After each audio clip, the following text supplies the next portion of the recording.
Don't worry about your dad. He's fine. He probably doesn't even know we're gone. Besides, it's our money now. The words, whispered into a phone from the other side of my bedroom door, were not meant for my ears.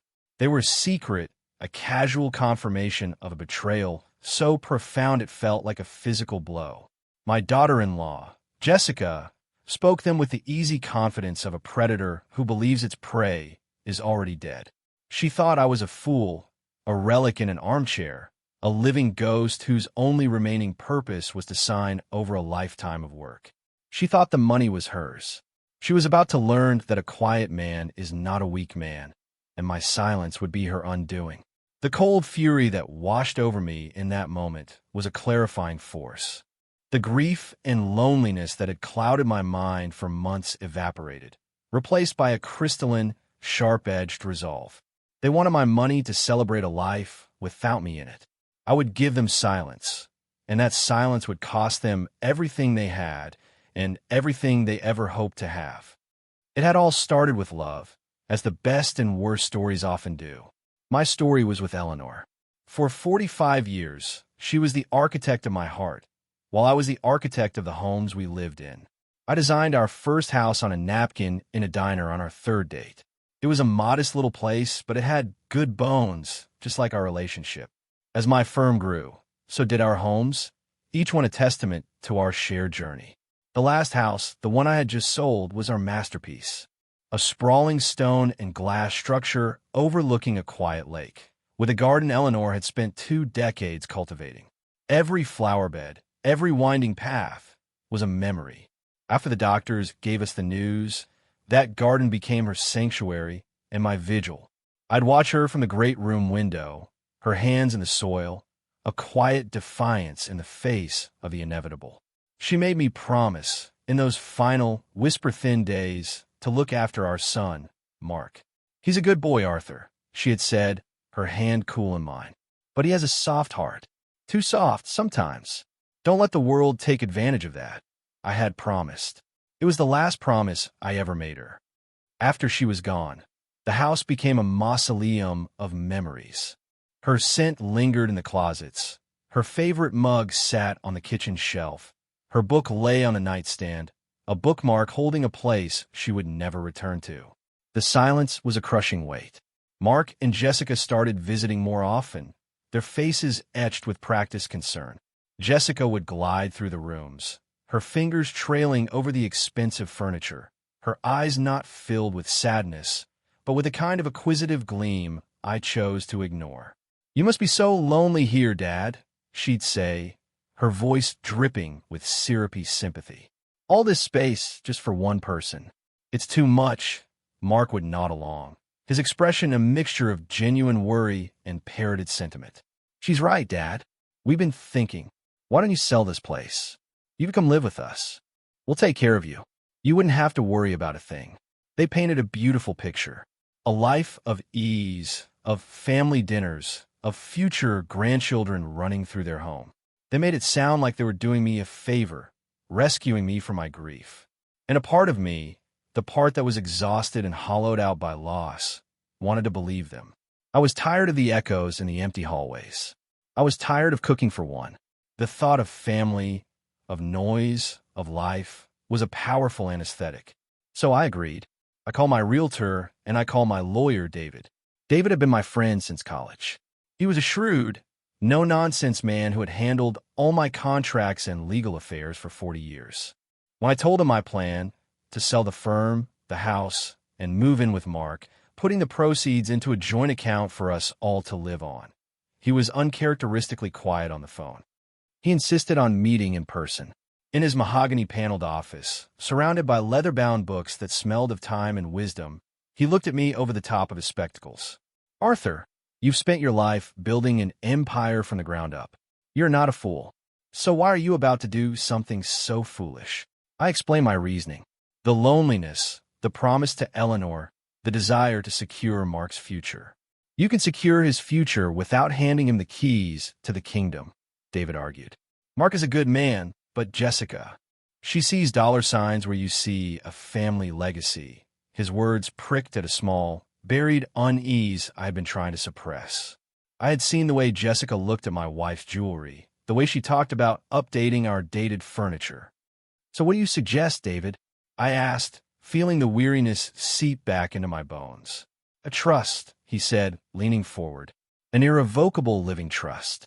You are the sole grantor and the sole trustee. You control everything. We'll open a separate joint account with Mark. You can fund it as you see fit. An allowance, if you will. A generous one. They can live comfortably, and you can see how they manage it. It's a test, Arthur. A test of character. They don't need to know the full extent of your assets, and they certainly don't need to control them. The trust will be your shield and your sword." It was brilliant. It satisfied my need to provide for Mark while honoring David's cautious wisdom. It felt like a safety net I hoped I would never need. So we did it. I sold the firm I had built from a 2-room office into a 50-person powerhouse. I sold the house that held every important memory of my adult life. The final sum was staggering, a testament to a lifetime of hard work and smart investments. As per David's plan, I transferred a significant portion, what amounted to a fortune for most people, into the new joint account I shared with Mark. It was enough to buy a beautiful new home for them, pay off all their debts, and live extravagantly for years. The rest, the vast majority of my net worth, was funneled discreetly into the Arthur Vance Living Trust on paper. To Mark and Jessica, it looked like I had liquidated everything and handed it over. I played the part of the grieving, slightly naive patriarch, ready to be cared for. The first few months were pleasant enough. Jessica was a masterful actress. She fussed over me, making my favorite meals, ensuring my new room was comfortable. She called me Dad, with a warmth that almost felt genuine. Mark was visibly relieved, happy to have his father close. They used the money to buy a large modern house in an upscale neighborhood. I watched as Jessica filled it with designer furniture, expensive art, and high-end appliances. "It's an investment, Dad," she would say with a dazzling smile. "And we want you to be comfortable in your new home." I would nod, knowing the house was purchased with funds from my trust and that David had ensured the deed was solely in my name, a detail she had conveniently overlooked in her haste to sign the paperwork. She thought my name was on it as a formality, a nod to the source of the funds. She never imagined it was the ultimate failsafe. The facade began to crack slowly. The solicitous questions about my health started to sound more like assessments of my longevity. The family dinners became less frequent, replaced by excuses about social engagements I was not invited to. My presence in the main living areas was met with subtle sighs and tight smiles. I found myself retreating to my room, not out of sadness, but out of a need to observe without being observed. I became a quiet fixture, a piece of furniture they learned to navigate around. They underestimated me at every turn. They saw an old man who had trouble with a new television remote, not a man who once managed multi-million-dollar construction projects. They saw a widower lost in his memories, not a mind that was still sharp, analytical, and now deeply suspicious. The spending became more and more brazen. Statements from a joint account, which I had delivered to a private P.O. box, told a story of breathtaking avarice. $5,000 handbags for Jessica, a membership to an exclusive country club, lavish weekend trips to wine country. Mark was a passenger in his own life, swept along in Jessica's materialistic current. I saw the guilt in his eyes when he'd catch me looking at him. He'd mumble something about Jessica deserving nice things, about how they were making memories, but his gaze wouldn't meet mine. He was a good boy with a soft heart, just as Eleanor had said, and Jessica was taking full advantage of it. He was a willing accomplice, paralyzed by a weak will and a desire to keep his demanding wife happy. The true turning point, the moment my passive observation turned into active preparation for war, was the overheard phone call. "We'll be in the Bahamas sipping cocktails before he even realizes the account is empty, an empty account." That meant they were planning to drain it completely. Not just live off the interest, but take the principal. Take what they believed was everything. The casual cruelty of it, the dismissal of my entire existence, snapped the last thread of familial sentiment I had for Jessica. She was not just greedy. She was a parasite. and my son was letting her feast. From that day forward, I was no longer a grieving father. I was a strategist. My silence became my camouflage. I maintained my routine, shuffling to the kitchen for my morning coffee, reading in my armchair, offering quiet, one-word answers when spoken to.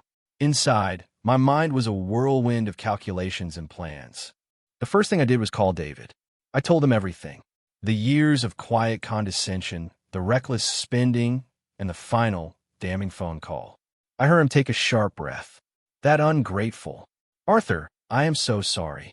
You didn't deserve this. His anger was a balm to my own cold rage. Don't be sorry, David. I told him, my voice steady. Be ready. It's time to draw up the sword.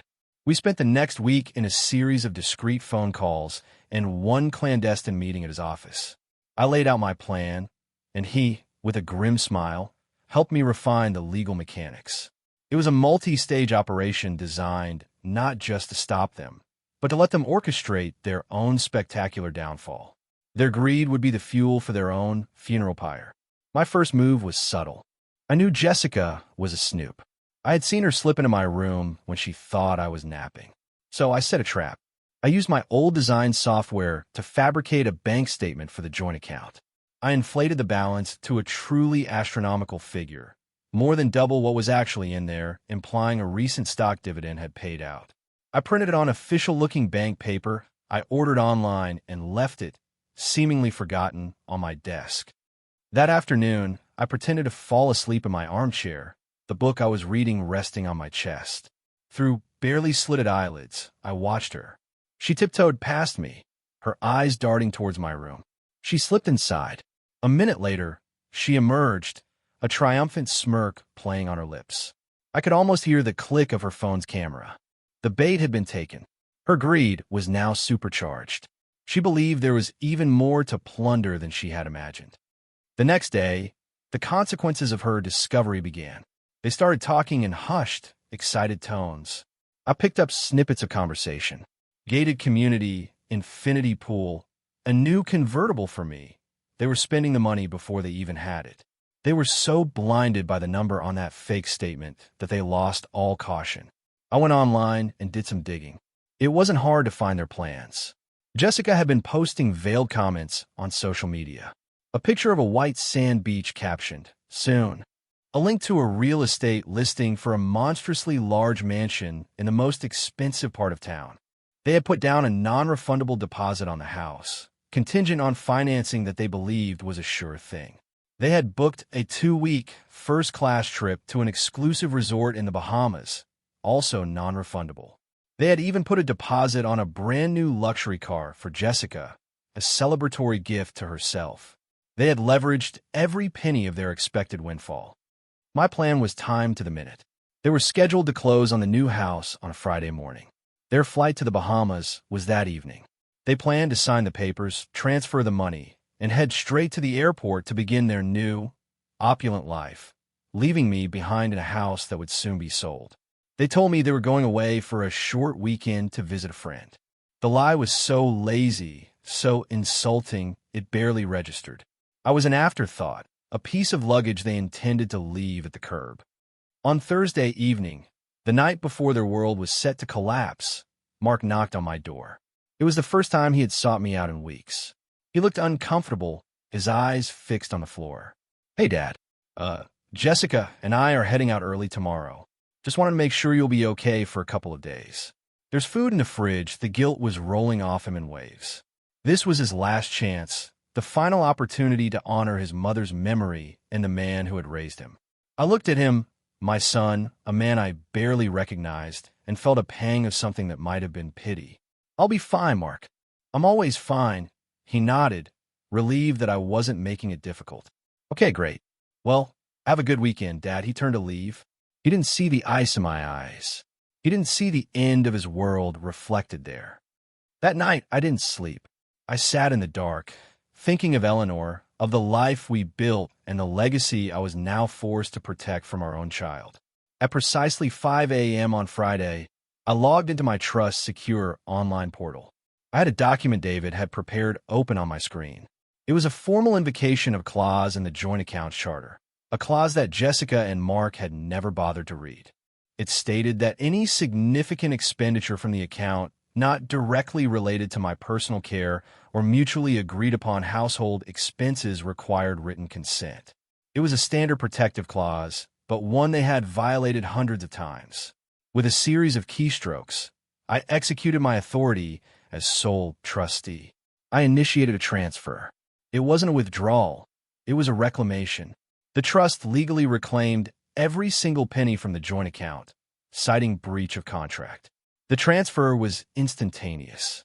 I watched the balance of the account they believed held their dreams, plummet from millions of dollars down to $1.17. I left them the change. It felt fitting. Then, I made myself a cup of coffee and waited.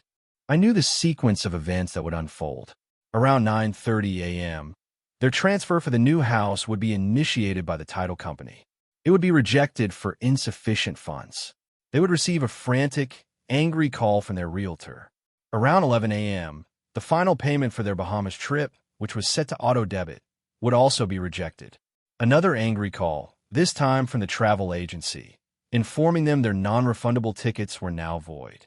Around noon, the dealership would call to say the financing for Jessica's car had fallen through because the required down payment had not cleared. Every pillar of their new life would crumble in the space of 3 hours. It was just after 1 in the afternoon when the front door slammed open with enough force to shake the walls. Jessica stormed in, her face a mask of furious confusion. Mark trailed behind her, looking pale and bewildered. They didn't see me at first. I was sitting in the main living room, in an armchair I never used, a place that was part of their space. On the large oak coffee table in front of me, I had placed a single manila folder. I don't understand. The bank said there's nothing there. It's gone. Jessica was shouting in her phone. Presumably it's some poor bank employee. She hung up, her chest heaving. Someone stole our money. Mark was running a hand through his hair, muttering, "It makes no sense, it makes no sense." It was then that he finally saw me. He stopped dead. His eyes widened. It wasn't an admission of guilt, not yet, but the dawning horror of a man realizing the board game he was playing was suddenly real. "Dad," he said, his voice barely a whisper. "What are you doing out here?" Jessica followed his gaze, and her angry tirade came to an abrupt halt. A flicker of annoyance crossed her face, as if my presence was just another inconvenience on this terrible day. "Arthur, have you seen anyone? Did you talk to anyone from the bank? All our money is gone." Her voice was sharp, accusatory. I didn't answer immediately. I let the silence hang in the air, a heavy, suffocating blanket. I calmly reached forward and tapped the folder on the coffee table. "All your money?" I asked, my voice even and quiet, yet it cut through the tension like a razor. "That's interesting. I was under the impression it was my money." Jessica scoffed, a short, ugly sound. "Oh, don't be ridiculous, Arthur. We've been over this. You gave it to us, to the family. What did you do? Did you get confused and move it somewhere? Did you fall for some phone scam?" She was grasping at straws, trying to fit this disaster into a narrative where I was the senile old fool. "No, Jessica," I said, my eyes locking onto hers. "I'm not confused. In fact, I don't think I've ever been more clear in my entire life." I opened the folder. The first page on top was a statement for the joint account, showing the current balance, $117. Mark's face drained of all color. He looked like he might be sick. "The account is not empty," I continued, my voice betraying no emotion. "It has $1.17 in it.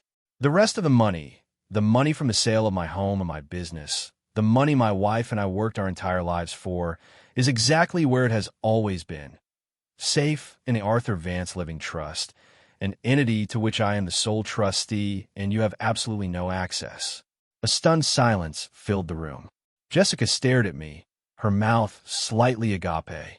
The cogs were turning in her mind, but she couldn't comprehend the machine they were a part of. Trust? What trust? The money was in our account. I saw the statement. "Ah, yes," I said, a thin, cold smile touching my lips. I reached into the folder and pulled out the fake statement I had printed. "You mean this one? The one you snuck into my room to photograph?" Her gasp was all the confirmation I needed. A fabrication. A piece of bait I left for a greedy fish. And you swallowed it hook, line, and sinker. I then pulled out the real statements. Months and months of them, which I had neatly organized with color-coded tabs. I slid them across the coffee table. This, however, is real. I pointed to the first highlighted entry. $5,700 for a handbag, Jessica. Was that to make the house nice for me? I pointed to another.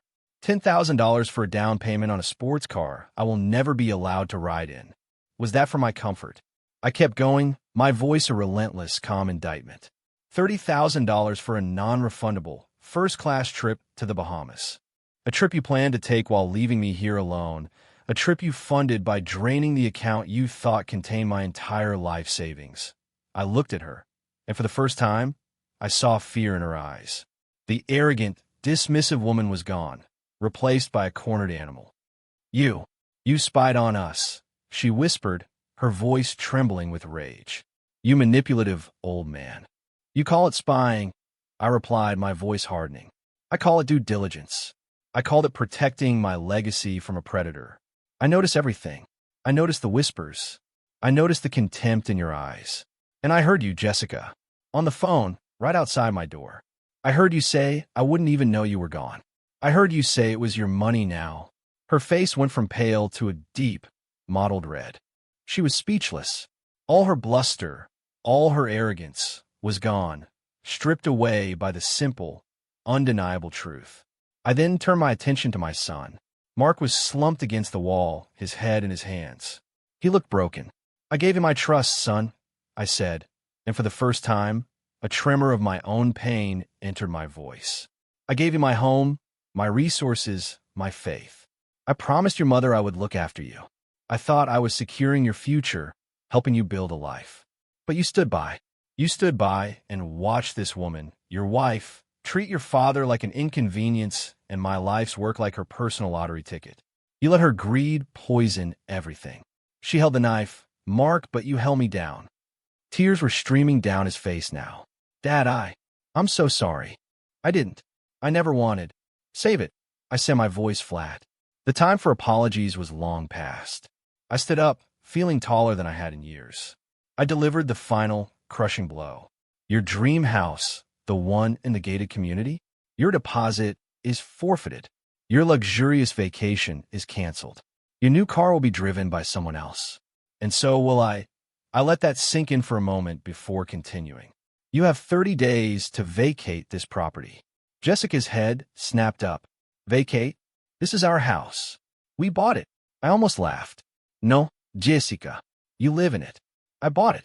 It was purchased with a direct transfer from my trust. The deed, if you had ever bothered to read it instead of just signing where you were told, is in my name and my name alone. This is my house, and I no longer wish for you to be in it. 30 days. The aftermath was as ugly as you might imagine. Jessica erupted into a storm of screams, threats, and insults. It was the impotent rage of a tyrant whose power had been suddenly and completely stripped away. Mark just sobbed, pathetic and broken. I walked past them, went to my room, and closed the door on the life we had shared. I didn't feel triumph, not then. I just felt a profound, aching emptiness, the final amputation of a part of my life that had become diseased. I had the movers come the following week. They packed my belongings, the few precious things I had kept from my old life, and moved me into a beautiful, quiet condominium downtown with a view of the city skyline. Mark called, of course. He called every day for a month. His calls were a desperate litany of apologies, excuses, and pleas for money. He and Jessica were ruined. They had lost their deposits, they were deeply in debt from their lavish lifestyle, and they had nowhere to live. I listened, but I was unmoved. Forgiveness, Mark, is a long and difficult road, I told him during our last conversation. But the money is gone. Not for me, but for you. You proved you cannot be trusted with it. I told him about the new trust one had established with David. The sole beneficiary is any future grandchild I might have. It is ironclad, untouchable by either Mark or Jessica, and will not be accessible until the child turns 25. I am providing for the future, for an innocent who has not yet been tainted by their parents' greed. I haven't heard from him since. I've learned through David that they are living in a small apartment, and Jessica is working a retail job she despises. Their fall was as swift and total as their ambition had been vast. Sometimes I sit on my balcony looking out at the city lights and I think about it all. They didn't steal my money. They never truly could. What they stole was my trust. They stole the image I had of my son, and that is a debt they can never, ever repay. I learned a hard lesson in my old age, that love and blood are not always enough to guarantee loyalty. But I also learned that silence is not weakness. Sometimes it is the sharpening of a sword. In the quiet solitude of my new life, I have found my strength again, ensuring that those who saw me as nothing more than a stepping stone have found themselves with no ground left to stand on at all.